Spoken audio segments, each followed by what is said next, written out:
राधिका बरसाने वारी की जय। जय श्री राधे कृष्ण। आज मैं आपके समक्ष विजया एकादशी की कथा सुनाने आई हूँ। जब युधिष्ठिर ने श्री कृष्ण से पूछा, फागुन मास के कृष्ण पक्ष में कौन सी एकादशी होती है और उसकी व्रत की विधि क्या है, कृपा करके मुझे बताइए। तब श्री कृष्ण ने युधिष्ठिर से बोला, युधिष्ठिर, एक बार नारद जी ने ब्रह्मा जी से विजया एकादशी के व्रत से होने वाले पुण्य के बारे में पूछा था। तब ब्रह्मा जी ने नारद जी को जो कथा सुनाई है वही मैं तुम्हें सुनाता हूँ। ब्रह्मा जी ने नारद जी से कहा, यह व्रत प्राचीन और पापनाशक है। यह एकादशी सब कार्यों में विजय प्राप्त कराती है, इसमें तनिक भी संदेह नहीं है। त्रेता युग में मर्यादा पुरुषोत्तम श्री रामचंद्र जी को जब समुद्र पार करने का कोई उपाय नहीं सूझ रहा था, तब उन्होंने अपने अनुज लक्ष्मण जी से पूछा कि किस उपाय से हम यह अगाध समुद्र पार कर सकते हैं। तब लक्ष्मण जी बोले, हे प्रभु, आप ही आदि देव हैं और आप ही पुराण पुरुष हैं, आपसे क्या छिपा है। यहाँ से आधे योजन की दूरी पर बगदालभ्य मुनि का आश्रम है। हमें उनके पास जाकर उपाय जानना चाहिए। तब श्री रामचंद्र जी और लक्ष्मण जी प्राचीन मुनि के आश्रम पहुँचे और उन्हें प्रणाम किया।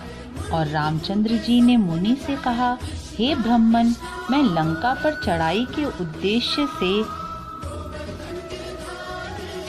सेना सहित यहाँ आया हूँ। मुने,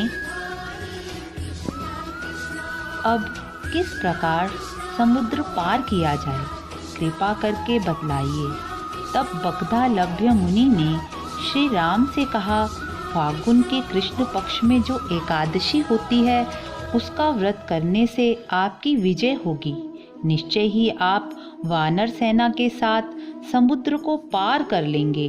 और राजन, अब इस व्रत की फलदायक विधि सुनिए। दशमी के दिन मिट्टी का कलश स्थापित कर उस कलश पर जल से भरकर उसमें पल्लव डालकर उसके ऊपर भगवान नारायण की स्वर्णमयी मूर्ति की स्थापना करें।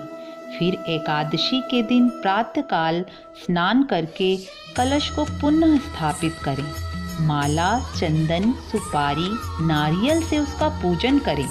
कलश के सामने बैठकर कथा वार्ता या नाम जप करें। सारा दिन व्यतीत नाम जप करके ही करें और फिर रात्रि जागरण करें। अखंड व्रत की सिद्धि के लिए घी का दीपक जलाएं और द्वादशी के दिन सूर्योदय होने पर उस कलश को किसी नदी सरोवर के पास स्थापित करें और दोबारा पूजन करके उस कलश को प्रतिमा सहित किसी ब्राह्मण को अन्न धन के साथ दान कर दें।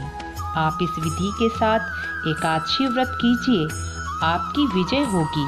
ब्रह्मा जी ने नारद जी से कहा, श्री राम जी ने मुनि के कहे अनुसार विजया एकादशी का व्रत किया। उस व्रत के प्रभाव से श्री राम जी ने रावण को मारा और लंका पर विजय प्राप्त की। जो मनुष्य इस विधि से विजया एकादशी का व्रत करता है वह इस लोक में विजय प्राप्त कर परलोक में भी अक्षय हो जाता है। इस कथा को सुनने से वाजपेयी यज्ञ का फल मिलता है। जय श्री राधे कृष्णा।